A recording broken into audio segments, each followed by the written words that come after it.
नमस्कार,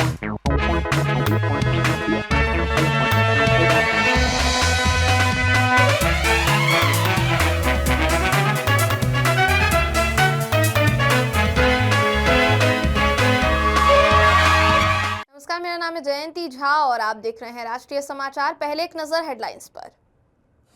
नितिन नवीन के आगमन से पहले बिहार बीजेपी में जोश, प्रदेश कार्यालय दुल्हन की तरह सजाया गया। फिरोजाबाद में कार की टक्कर से घायल महिला की इलाज के दौरान मौत, गांव में छाया मातम। नागपुर के तवारी इलाके में भीषण आग, साई गारमेंट की दुकान जलकर खाक। क्रिप्टो करेंसी में करोड़ों के मुनाफे का झांसा, समाज सेवी से लाखों की ठगी का आरोप। नीतीश के फिर मुख्यमंत्री बनने पर मन्नत पूरी, खगड़िया से पटना तक दंड यात्रा।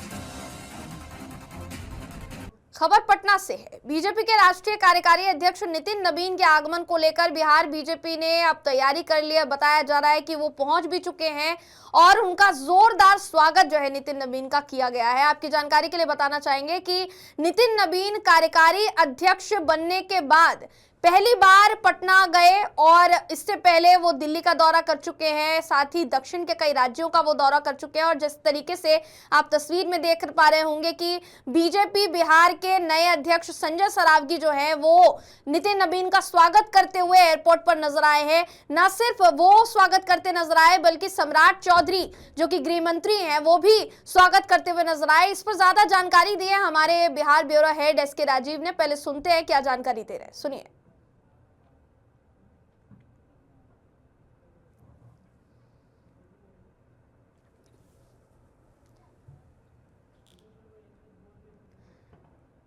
जी, तो यहाँ ज्यादा जानकारी दी है बिहार के हमारे ब्यूरो हेड एसके राजीव ने, वो आपको सुनाते हैं, सुनिए।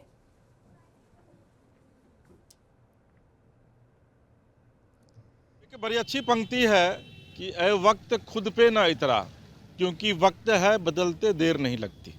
दरअसल मैं इन पंक्तियों को मैं इसलिए कह रहा हूँ क्योंकि आप राजधानी पटना की सड़कों पे जो अभी ये झंडा देख रहे हैं बीजेपी का और जगह जगह पर कटलेट देख रहे हैं, ये दरअसल में बिहार के पटना के बांकीपुर के विधायक नितिन नवीन जो अब राष्ट्रीय कार्यकारी अध्यक्ष हो गए हैं, उनके पटना आगमन पर स्वागत की तैयारी में लगाया गया है। अब देखिए, आपको हम दिखाते हैं कि किस तरीके से दुल्हन की तरह जो है वह बीजेपी कार्यालय को सजाया गया है। और नितिन नवीन जो है वो राष्ट्रीय अध्यक्ष बनने के बाद, हालांकि जब उनका पत्र निर्गत हुआ था उसके बाद विधिवत यहाँ पर उनका मान सम्मान बीजेपी की तरफ से किया गया था, लेकिन फिर वो दिल्ली चले गए और दिल्ली से वो पहली बार बतौर राष्ट्रीय कार्यकारी अध्यक्ष की भूमिका में पटना पहुंच रहे हैं। तो जाहिर है पटना में जो कार्यकर्ता हैं, जो नेता हैं, उनका उत्साह जो है वह चरम पर होगा। तो आप देखिए कि कितनी खूबसूरत तस्वीर आपको बीजेपी के पास नज़र आ रही है। और सामने देखिए सड़क पर किस तरीके से तिरंगे से जो है वह पाट दिया गया है, बीजेपी के झंडे से जो है वह पाट दिया गया है। तो ये देखिए पूरी तरीके से बीजेपी के झंडे से जो है वह पाट दिया गया है इस पूरे सड़क को। और जगह जगह कार्यकर्ता जो हैं वो तोरण द्वार बनाए हैं नितिन नवीन के स्वागत में। और ये बीजेपी का कार्यालय है। इस कार्यालय की तस्वीर आप देखिए कि किस तरीके से कार्यालय को दुल्हन की तरह सजाया गया है। और प्रधानमंत्री मोदी जब पटना आते हैं उस समय भी स्वागत की इतनी तैयारी नहीं होती है जितनी तैयारी इस बार है। दरअसल में नितिन नवीन बिहार के रहने वाले हैं और ये बिहार बीजेपी के लिए और बिहार के लोगों के लिए भी यह गौरव की बात है कि बिहार के बीच का उनका एक बेटा आज बीजेपी का राष्ट्रीय कार्यकारी अध्यक्ष बना है। जाहिर है स्वागत की तैयारियां होंगी। नितिन नवीन के लिए भी आज का दिन जो है वह काफ़ी खास है, क्योंकि घर में अगर आपका स्वागत होता है तो कहा जाता है कि फिर पूरी दुनिया, पूरा देश जो है वो आपका स्वागत करने को तैयार रहेगा। पटना से अपने सहयोगी विवेक के साथ एसके राजीव, राष्ट्रीय समाचार। दे रहे थे हमारे बिहार ब्यूरो हेड एसके राजीव। और आपकी जानकारी के लिए बता दें कि पटना पहुंचने से पहले क्या तस्वीरें थी वो आपको राष्ट्रीय समाचार ने अभी दिखाई। एयरपोर्ट पर जब पहुंचे हैं नितिन नवीन तब किस तरीके की तस्वीरें सामने आई है वो भी आपको दिखाई है। अब सीधा हम रुक करते हैं पटना से। हमारे बिहार ब्यूरो हेड एसके राजीव जो है वो जुड़ रहे हैं, वो अभी वर्तमान स्थिति क्या है उस पर ज्यादा जानकारी देखिए हमारे दर्शकों को देंगे। एसके राजीव जी हमारे साथ जुड़ चुके हैं और राजीव जी, क्या जानकारी मिल रही है? क्योंकि देखिए नितिन नबीन जो है पहुंच चुके हैं पटना, और जाहिर है कि बहुत समय से इंतजार किया जा रहा था इस घड़ी का। कार्यकर्ताओं में जोश है, जो नए नवीन बने हैं अध्यक्ष, वो भी, उनके चेहरे पर भी मुस्कान जो है नजर आई, जिस तरीके की तस्वीरें अभी हमारे दर्शकों को हमने दिखाई। क्या वर्तमान की स्थिति क्या देख पा रहे हैं आप? देखिए जयंती, इस वक्त हम मौजूद हैं बीरचंद पटेल पथ पर, और थोड़ी देर बाद नितिन नवीन इसी रास्ते से गुजरेंगे। और आप देखिए कि मैं कैमरामैन से कहूंगा कि वो आपको दिखाएं कि किस तरीके से पूरी राजधानी को सजाया गया है, यानी कि एयरपोर्ट से लेकर के और बीजेपी कार्यालय तक, जहां पर कि नितिन नवीन पहुंचेंगे, फिर वहां मिलर ग्राउंड में जाकर के वो कार्यकर्ताओं को संबोधित करेंगे। तो देखिए किस तरीके से दुल्हन की तरह सजाया गया है, और पूरी राजधानी आप कह सकते हैं कि भगवामय जो है वो हो गया है। जगह जगह पे तोरण द्वार बनाए गए हैं, जगह जगह पर जो वर्कर्स हैं बीजेपी के वो वहाँ मौजूद हैं, फूल माला लेकर के लोग जो हैं वो पूरे जोश के साथ नितिन नवीन का स्वागत कर रहे हैं। चूँकि नितिन नवीन 1 बजे करीब जो है वो एयरपोर्ट पहुँचे हैं।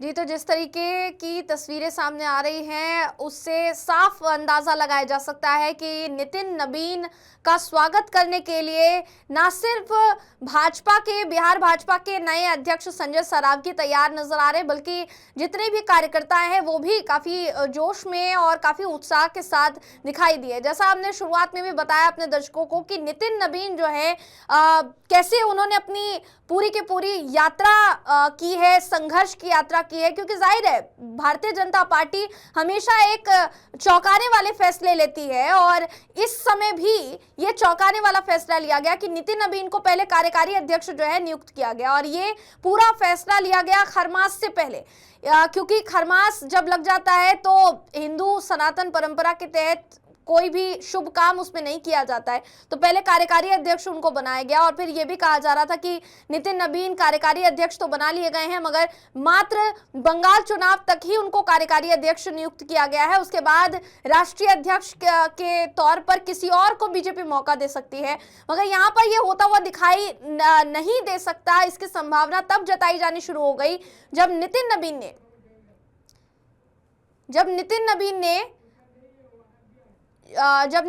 जाहिर तौर पर देखिए मंत्री पद से इस्तीफा दे दिया, क्योंकि वो उनको मंत्री पद के लिए चुना गया था। मंत्री पद से वो इस्तीफा दे देते हैं, फिर जाकर मुलाकात करते हैं, प्रधानमंत्री मोदी से मुलाकात होती है, जेपी नड्डा से मुलाकात होती है, दिल्ली में कई वरिष्ठ आला नेताओं से उनकी मुलाकात होती है, और उसके बाद अब पटना आने का ये जो बड़ा कार्यक्रम है ये हो रहा है। जाहिर है देखिए बिहार से आते हैं नितिन नबीन, और बिहार के किसी लाल को दिल्ली में देश की सबसे बड़ी पार्टी का अध्यक्ष चुना जाना, इसकी खबर मात्र भी कार्यकर्ताओं में उत्साह भर देती है, जोश भर देती है। और अभी फिलहाल ये तस्वीरें सामने आ रही है। कोशिश करेंगे कि राष्ट्रीय समाचार आपको इससे जुड़ी ज्यादा जानकारी आगे दे। बुलेटिन में आगे बढ़ते हैं। खबर फिरोजाबाद से बताया जा रहा है कि कार की टक्कर से घायल महिला की इलाज के दौरान आगरा में मौत हो गई। शांति देवी का शव गांव में पहुंचते ही परिवार में कोहराम मच गया। गांव में ही 28 नवंबर को कार बैक करते समय ये बड़ा हादसा जो है वो हुआ था। परिजनों ने गांव के युवक पर लगाया टक्कर मारने का आरोप। बताया जा रहा है कि सूचना पर गांव में पुलिस पहुंची और शव को कब्जे में लेकर पोस्टमार्टम के लिए भेज दिया गया है। फिलहाल पुलिस पूरी की पूरी कार्यवाही में जुटी हुई है। खबर नागपुर से। नागपुर के इतवारी इलाके में एक बड़े अग्निकांड की घटना सामने आई है। शिव मंदिर क्षेत्र के पास स्थित बाजीराव स्ट्रीट पर साई गारमेंट नाम की दुकान में अचानक भीषण आग लग गई। बताया जा रहा है कि दुकान के मालिक खेमनी हैं। आग लगने के कारणों का फिलहाल पता नहीं चल पाया है, मगर आग इतनी तेजी से फैली कि आसपास की इमारतें भी इसकी चपेट में आ गई। घटना के बाद पूरे इलाके में अफरा तफरी का माहौल है। इतवारी नागपुर का प्रमुख व्यापारिक केंद्र माना जाता है और वहां विदर्भ भर से लोग खरीदारी के लिए आते हैं। ऐसे में इस घटना से व्यापारियों और स्थानीय नागरिकों में दहशत का माहौल है। सूत्रों की माने तो आग सुबह के समय लगी। राहत की बात यह जताई जा रही है कि अब तक किसी जान माल के नुकसान की आधिकारिक पुष्टि नहीं हो पाई है। मौके पर फायर ब्रिगेड की कई टीमें आग पर काबू पाने में जुटी हुई हैं और प्रशासन स्थिति पर लगातार नजर बनाए हुए है। खबर झांसी से। झांसी से इस वक्त एक बहुत ही गंभीर और सनसनीखेज मामला सामने आया है, जहां समाज सेवा के क्षेत्र में सक्रिय एक समाज सेवी के साथ करोड़ों के मुनाफे का लालच देकर, करोड़ों के मुनाफे का लालच देकर ठगी किए जाने का आरोप लगा है। पीड़ित का कहना है कि खुद को क्रिप्टो करेंसी के व्यापार से जुड़ा बताने वाला कुछ दबंग ऐसे थे जिन लोगों ने पहले तो योजना बनाई और योजनाबद्ध तरीके से भरोसा जीतकर लाखों रुपए हड़प लिए गए। अब जिस पीड़ित की बात यहाँ पर की जा रही है, अगर उनकी बात की जाए तो पीड़ित का कहना है कि उनको धमकियां जो है वो दी जा रही है।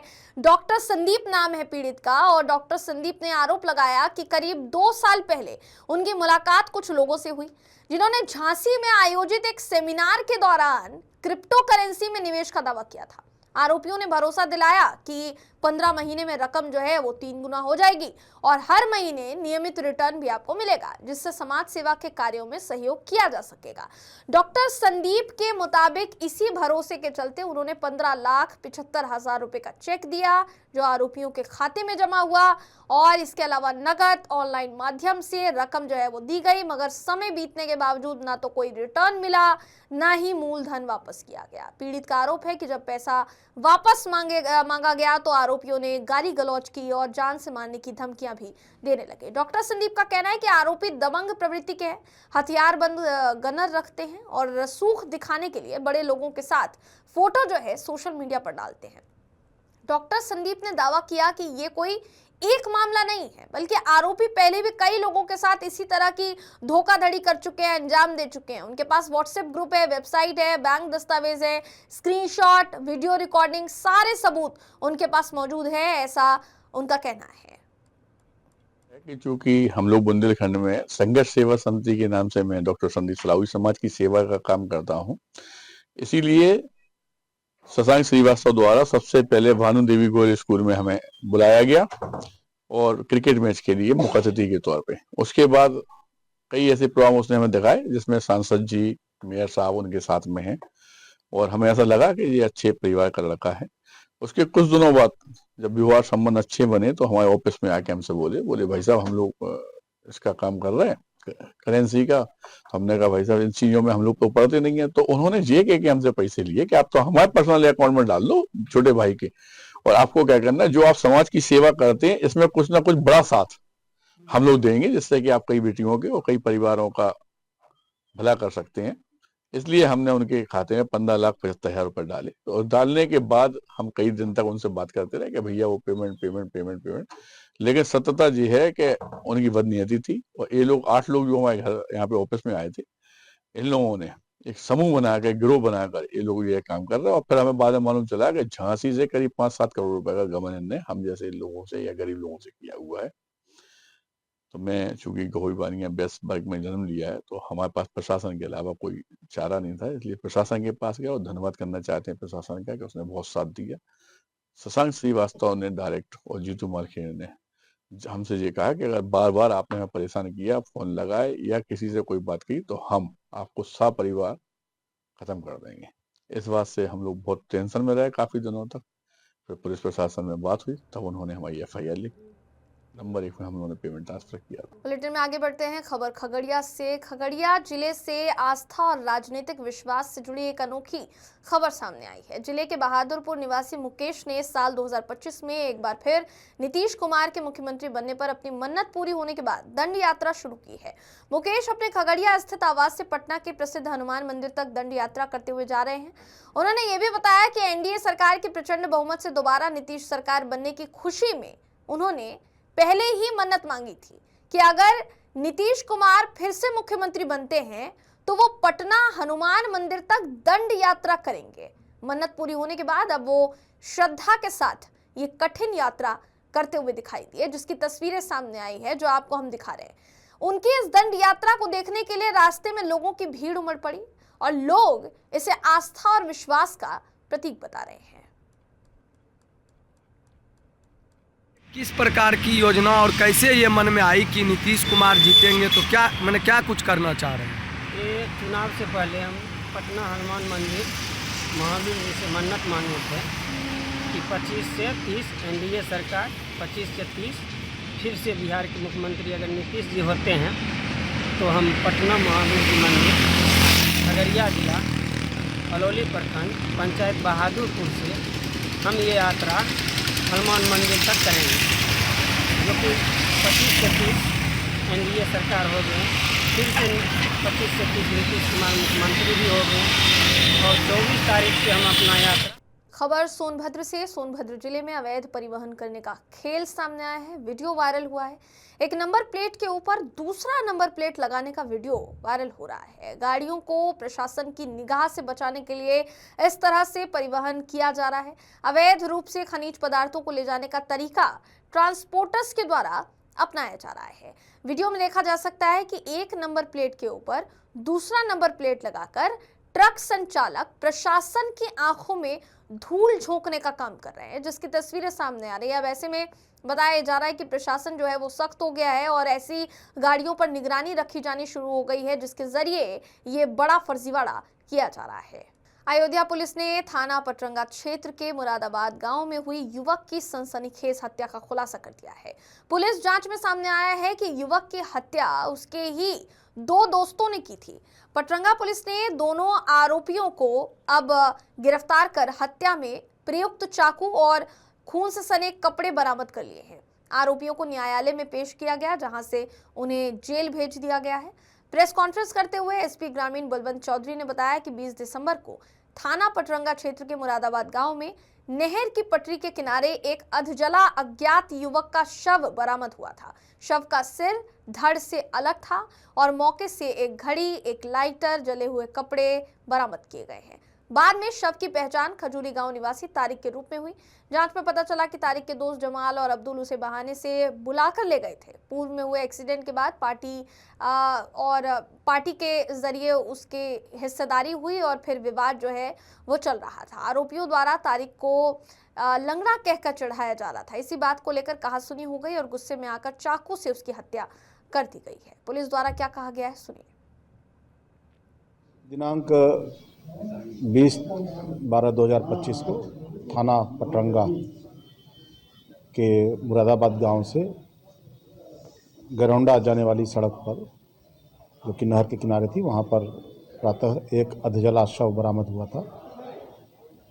ये शव अज्ञात था। स्थानीय पुलिस तत्काल मौके पहुंची। उन्होंने इसमें अपनी विधिक कार्रवाई शुरू की थी। बाद में इस शव की शिनाख्त जो खजूरी गांव है वहाँ के एक शाह आलम आए। उन्होंने ये बताया कि उनका भाई तारिक सनापुत्तन, उम्र करीब लगभग 30-32 साल है, ये है। इस शव की शिनाख्त उन्होंने वहाँ मौके पर, जहाँ पर शव जला हुआ था, वहाँ पर एक घड़ी मिली थी, एक लाइटर मिला था और कुछ जले हुए कपड़े मिले थे। उनके माध्यम से शव की शिनाख्त की और अपने भाई के रूप में पहचान किया। उन्होंने यह भी बताया कि मेरे भाई को रात में खजूरी गाँव के रहने वाले जमाल और अब्दुल, ये तीनों आपस में रहा करते थे। ये दोनों बुला करके ले गए थे उसको, जो है। इस सूचना पर तत्काल जमाल और अब्दुल को हिरासत में लेकर के जब सख्ती से पूछताछ की गई तो उन्होंने अपना जुर्म स्वीकार किया। प्रधानमंत्री नरेंद्र मोदी ने राष्ट्रीय जनतांत्रिक गठबंधन के कार्यकर्ताओं को जिला पंचायत चुनावों में भारी जीत हासिल करने और 2022 के विधानसभा चुनावों में 20 सीटों के अपने पिछले रिकॉर्ड को तोड़ने के लिए बधाई दी है। 50 सदस्यीय जिला पंचायत निकाय में भारतीय जनता पार्टी ने महाराष्ट्रवादी गोमांतक पार्टी के साथ गठबंधन में 30 सीटों पर जीत हासिल की है, जबकि कांग्रेस ने 9 सीटें जीती है और गोवा फॉरवर्ड पार्टी, आम आदमी पार्टी और रेवोल्यूशनरी गोन्स पार्टी ने एक सीट जीती। एनडीए गठबंधन को इतने मजबूत समर्थन के साथ आशीर्वाद देने के लिए राज्य के लोगों को धन्यवाद देते हुए पीएम मोदी ने कहा कि एनडीए लोगों के सपनों और आकांक्षाओं को बढ़ावा देने के लिए प्रतिबद्ध है। उन्होंने कहा कि मैं गोवा की अपनी बहनों और भाइयों को जिला पंचायत चुनावों में भाजपा एमजीपी परिवार को मजबूत समर्थन देने के लिए धन्यवाद देता हूं। ये गोवा के विकास के लिए हमारे प्रयासों को और ज्यादा शक्ति प्रदान करेगा। खबर कोलकाता से। भाजपा के शुवेंदु अधिकारी ने कोलकाता में बांग्लादेश उच्चायोग के सामने विशाल विरोध प्रदर्शन किया और इसका नेतृत्व जो है वो करते हुए वो नजर आए। तस्वीरें ही देख पा रहे होंगे आप। ये भी कहा गया शुवेंदु अधिकारी की तरफ से कि अभी तो सिर्फ और सिर्फ झांकी है, आगे और विरोध प्रदर्शन जो है ये बढ़ेगा। राज्य विपक्ष के नेता भाजपा नेता शुवेंदु अधिकारी ने अन्य भाजपा नेताओं के साथ बांग्लादेश में दीपू चंद्र दास की भीड़ द्वारा पीट कर हत्या के विरोध में बांग्लादेश उच्चायोग के सामने प्रदर्शन किया है। बांग्लादेश की तुलना में जातीय श्रमिक शक्ति के नेता मुतालिब शिकदार पर जानलेवा हमला हुआ। उन्हें सिर में गोली मारी गई और गंभीर हालत में खुलना मेडिकल कॉलेज अस्पताल में वो भर्ती है। पुलिस के मुताबिक मामला 22 दिसंबर को शहर के सोना डांगा इलाके में दोपहर से कुछ देर पहले हुआ। सिकदर पर हमले में भी उस्मान हादी पर हुए अटैक जैसा ट्रेंड जो है वो देखने को मिला। हादी की तरह ही अज्ञात बंदूकधारियों ने सिकदर को सिर में गोली मारी थी। हमलावर अटैक के बाद फरार होने में कामयाब रहे। इकबाल मंच के प्रवक्ता शरीफ उस्मान बिन हादी की बीते हफ्ते अज्ञात हमलावरों ने हत्या कर दी थी। इसके बाद से बांग्लादेश में भीषण हिंसक जो प्रदर्शन है वो हुआ और हिंसा का दौर देखा जा रहा है। ऐसे में मुतालिब सिकदर पर हमले से बांग्लादेश में हिंसा और बढ़ने का अंदेशा जताया जा रहा है। सिकदर फिलहाल अस्पताल में भर्ती हैं, ऐसा बताया जा रहा है। उनका इलाज भी चल रहा है। एनसीपी पार्टी बीते साल शेख हसीना के खिलाफ आंदोलन करने वाले छात्र नेताओं ने बनाई थी और उसके बाद से ही ये बड़ी खबर सामने आ रही है कि बांग्लादेश में ये जो विरोध प्रदर्शन है ये लगातार अब चरम पर आ पहुंचा है। राजस्थान के उदयपुर में एनएसयूआई और अन्य संगठनों के सदस्यों ने अरावली पहाड़ियों से जुड़े विवाद को लेकर जिला कलेक्ट्रेट के सामने प्रदर्शन किया। इस प्रदर्शन में भारी भीड़ जुटी, जिसके मद्देनजर पुलिस बल तैनात किया गया और भीड़ को काबू में करने की भी कोशिश की गई।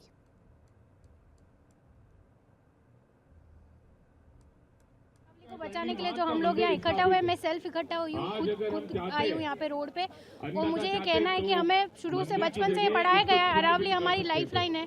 तो आज कहाँ है वो लाइफ लाइन? अगर सरकार को यही फैसला लेना था तो ये बिल्कुल भी मंजूर नहीं। और वो बोल रहे कि 100 मीटर तक इसलिए किया है कि खनन को रोकने के लिए ये रिपोर्ट दी गई है, पर ये नहीं है। 100 मीटर से अगर कम वाली आप पहाड़ियों को हटा दोगे तो खनन अभी से चालू हो गया। आप जाके देख सकते हो जेसीबी चल रही है। और मैं तो कहना चाहती हूँ जेसीबी चलाने वाले उन सबको सोचना चाहिए कि ये जेसीबी नहीं चला है, वो लोग उनको भी रुक जाना चाहिए इस रिपोर्ट में। तो क्योंकि रिपोर्ट हम पढ़ रहे हैं, हम भी पढ़े लिखे, हमने सारा देखा उसमें। वो बोल रहे हैं कि खनन को रोकने के लिए हमने रिपोर्ट दी ताकि पूरे देश में एक लाइन रहे, एक संतुलन रहे, पूरे देश के लिए एक ही रिपोर्ट रहे। नहीं, अरावली अलग है और सबसे अलग है, प्राचीन है सबसे, तो एक ही रिपोर्ट पूरे देश के लिए लागू नहीं हो सकती है। तो अरावली 100 मीटर से कम अगर आप हटा दोगे तो कुछ नहीं बचने वाला है। सारी बायोडाइवर्सिटी जाएगी, सारे जानवर मरेंगे, सारे बर्ड्स मरेंगे। तो प्लीज़ मैं एक साइंस की स्टूडेंट होने के नाते कहना चाहती हूँ कि ये गलत है और गलत है। आपको ये हटाना होगा 100 मीटर से नीचे वाला, वरना ये खनन बढ़ता जाएगा। और अभी इसका फैसला लेना, आप बोल रहे सिर्फ रिपोर्ट दी है, कोई कानून नहीं बनाया, पर इस रिपोर्ट के चलते इतना खनन चालू हो गया लीगली। तो फिर अगर 6 महीने बाद आप बोलोगे कि हम हटा रहे या फिर उसके बाद काम करना चालू करोगे, तब तक तो बाढ़ जा चुके होंगे, तब आप क्या करोगे? अभी आपको इसको हटाना होगा। ये बोलना चाहती हूँ कि अरावली ने आधे से ज़्यादा राजस्थान की छाया इसी के अंदर पले बड़े हैं और ऐसे अरावली को ये काट नहीं सकते। और अभी मैं ये कहना चाहती हूँ कि जो कंस्ट्रक्शन वर्कर्स आज गले में 2 सोने की चेनें पहनते, कल को 4 सोने की चेनें भी पहन सकते। और जो मोदी सरकार जो ये कहती है कि एक पेड़ अपनी माँ के नाम पे लगाए और आज हमारी पूरी अरावली काटने पे तुले हुए हैं, इसका सहयोग हम नहीं कर सकते। और जनता इतनी पागल नहीं है जिनको पता नहीं चल रहा है कि ये क्यों कर रहे हैं और ये प्रॉपर्टी कहाँ पे जाने वाली है। नुकसान कैसे नहीं होगा सर? अभी जैसे क्षेत्रफल इलाके में यहाँ पे चीते और टाइगर सब दौड़ के आ रहे हैं, अभी उनको रहने के लिए घर नहीं मिल रहा है, ये सब काट देंगे सब जीव जंतु। बाबरी मस्जिद की नींव डालने के बाद अब हुमायूं कबीर ने अपनी नई पार्टी की घोषणा कर दी है। कबीर ने अपनी पार्टी का नाम जनता उन्नयन पार्टी रखा है। पार्टी के चुनाव चिन्ह के लिए हुमायूं कबीर ने कहा कि उनकी पहली पसंद टेबल है, दूसरी पसंद जोड़े गुलाब है। हुमायूं कबीर ने बताया कि वो जरूरत पड़ने पर सभी 294 सीटों पर अपने उम्मीदवार उतारेंगे। टीएमसी से निलंबित विधायक की ये गाड़ी है और लोगों की भीड़ बता रही है कि उनके लिए वो कितने अहम हो चुके हैं। बाबरी मस्जिद की नींव डालने के बाद अब हुमायूं कबीर ने अपनी नई पार्टी की घोषणा कर दी है। कबीर ने अपनी पार्टी का नाम जनता उन्नयन पार्टी रखा है। पार्टी के चुनाव चिन्ह के लिए हुमायूं कबीर ने कहा कि उनकी पहली पसंद टेबल है, दूसरी पसंद जोड़े गुलाब की। हुमायूं कबीर ने बताया कि वो जरूरत पड़ने पर सभी 294 सीटों पर अपने उम्मीदवार उतारेंगे। यहाँ उन्होंने क्या कुछ कहा, सुनिए।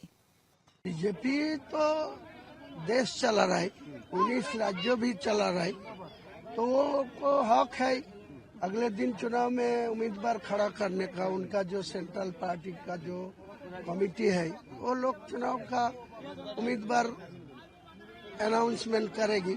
और टीएमसी का तो ममता बनर्जी ने उनका जो इलेक्शन कमीशन जो डिक्लेयर करे उसी दिन और दूसरे दिन तो उनको चुनाव का उम्मीदवार डिक्लेयर करे।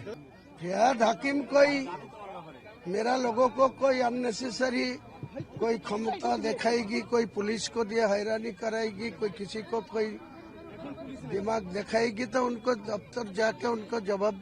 राष्ट्रीय समाचार पर खबरों का सिलसिला यूं ही जारी रहेगा। देश और दुनिया की तमाम खबरों के लिए देखते रहिए राष्ट्रीय समाचार।